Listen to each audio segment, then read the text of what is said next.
हम यही पास में रहते हैं, बगल पीछे में मेरा घर है। कैसे पता चला आपको यहाँ पे हम आग तो लगी? यहाँ से जाते रहते हैं, हमने देखा यहाँ पे मतलब बहुत बड़ा सा, पहले तो हमें लगा ऐसा था कि छोटी-मोटी आग लग जाती है, बट फिर हमने देखा कि न्यूज़ से पता चला कि बहुत बड़ी आग है यहाँ पे। हुँ। तो माफ़ कीजिएगा पर इसमें थोड़ी-सी लापरवाही इन लोग की भी है और थोड़ी-सी भी लापरवाही अगर हमारी फायर ब्रिगेड और ये सब छोटी आग लगी रहती तभी आ जाते तो इतने बच्चे जो मरे हैं वो नहीं मरते। और मेरा ये मानना है कि सरकार को भी इसके प्रति जवाबदेही देना चाहिए कि बिना एनओसी के कितने ये क्यों चला रहे थे, एनओसी क्यों नहीं लिया अच्छा, फायर। आप एक-एक करके, क्योंकि आप लापरवाही का ज़िक्र कर रहे हैं, ज़रा मुझे बताइए कि क्या-क्या लापरवाही आपके नज़रिए में रही जी है इस पूरे। देखिए, सबसे बड़ी तो इतनी बड़ी बिल्डिंग में फायर ब्रेक हुई है, ठीक है? तो सबसे बड़ा सवाल ये है कि बिना एनओसी के, बिना सब चीज़ के ये कैसे चल रहा था? हुँ। ऐसा तो था नहीं कि सर एनओसी लेना कौन-सी बड़ी बात है, अगर आज एनओसी होती, फायर एग्ज़िट होता, सब चीज़ होता, तो ये चीज़ें कैज़ुअल्टी जो बच्चे मारे गए वो रोक सकते थे। तो ये चीज़ें माफ़ी चाहूँगा, सरकार को भी जवाब देना चाहिए और कुछ प्रशासन भी हमारी वो है। हमने सरकार को चुना है तो हम सरकार से जवाब मांग सकते हैं हुँ, हुँ। कि भैया आपकी ये वजह से ये लोग मर रहे हैं, जानवर मर रहे हैं, इनकी आपके प्रति क्या जवाब है? हुँ। तो माफ़ी चाहूँगा पर ऐसा कुछ होने नहीं वाला है।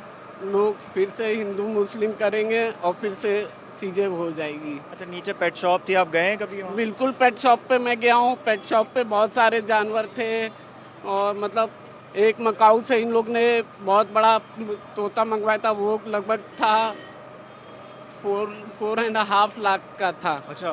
तो मतलब आप ये सोचिए कीमत इंसान की नहीं जानवर की भी होती है, बट इन लोग को समझना चाहिए कि इन लोग ने बिना एनओसी के, अभी भी आप जाएँगे, आप घूमते हुए ही नज़र लगाइए बहुत सारी इल्लीगल चीज़ें चलती रहती है, but any which ways government को ध्यान देना चाहिए कि ये चीज़ें बिना एनओसी के क्यों लगाया। पहली बात तो आग लगी तो तुरंत फायर ब्रिगेड क्यों नहीं आई? हुँ। फायर ब्रिगेड का अगर कॉल करें तो आधे घंटे में पूरी आग फैल जाती है। हुँ, हुँ, हुँ। तो इसलिए ये सरकार और इनकी बिल्कुल लापरवाही है।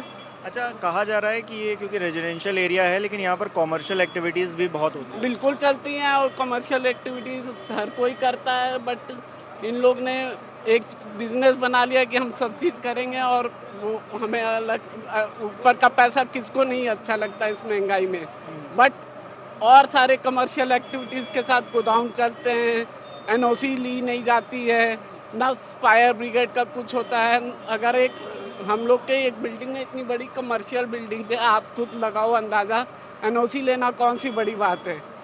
तो कुछ सरकार की भी लापरवाही है, कुछ लोगों की। हमें तो सरकार से मतलब है, हमने सरकार चुनी है बिल्कुल, और हमारा सरकार के प्रति जवाब माँगना पड़ता है। बिल्कुल बनता है। तो सरकार माफ़ी चाहूँगा पर जवाब नहीं देंगी, हर बार होगा हिंदू मुस्लिम और वही सब मुद्दे, लोग ये मुद्दे दब जाते हैं, सरकार आती भाजपा की, तो वो चीज़ें होती है। पर बहरहाल ये लापरवाही प्रशासन की भी है और प्रशासन बिल्कुल जवाबदेही उनकी बनती है। बिल्कुल।